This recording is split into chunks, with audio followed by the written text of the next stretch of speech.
વડોદરા મહાનગરપાલિકા દ્વારા કૃત્રિમ તળાવ બનાવવાની કામગીરી હાથ ધરવામાં આવી છે, જ્યારે વાઘોડિયા રોડ પર દુધિયા તળાવ તેમજ અન્ય તળાવ લોકોના દબાણના કારણે ગુમ થઈ ગયા છે. વડોદરા મહાનગરપાલિકાની સભામાં ભાજપના જ કાઉન્સિલરો તંત્રને જગાડવા ખુલ્લા શબ્દોમાં કામગીરી પર વિરોધ કરી રહ્યા છે. તેમાં કૃત્રિમ તળાવને લઈને વિવાદ પણ બની રહ્યા છે. જ્યારે વાઘોડિયા રોડ ગણેશનગર પાસે દુધિયા તળાવ વર્ષોથી હોવા છતાં કોઈ ઉપયોગમાં લેવામાં નથી આવતું.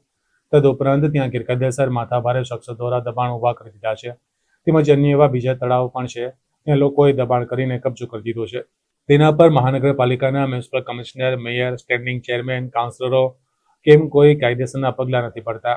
જ્યારે ગણપતિ દશામાં તેમજ નવરાત્રી દરમિયાન અંબા માતાની મૂર્તિઓ વિસર્જન કરવા માટે તળાવની અછત પડી રહી છે.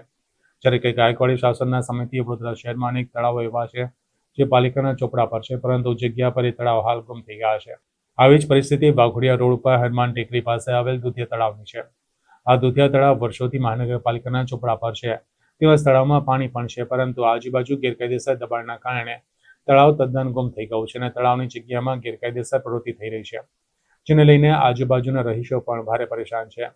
પરંતુ ત્યાંના સ્થાનિક નેતાઓ અને રાવપુરાના ધારાસભ્ય બાળુ શુક્લ પણ આ બાબતમાં કોઈ કામગીરી કરતા નથી. આવી લોકો દ્વારા ચર્ચા ચાલી રહી છે. જ્યારે કે આ તળાવની કામગીરી સારી રીતે થાય અને તળાવને સાફ સફાઈ કરીને વ્યવસ્થિત કર્યું હોય તો ગણપતિ દશામાં તેમજ અન્ય માતાજીની મૂર્તિઓ વિસર્જન કરવા માટે કૃત્રિમ તળાવ બનાવવાની જરૂર ન પડે. જ્યારે કે કુદરતી તળાવ પહેલાથી જ ખૂબ જ સારી સ્થિતિમાં શહેરમાં છે.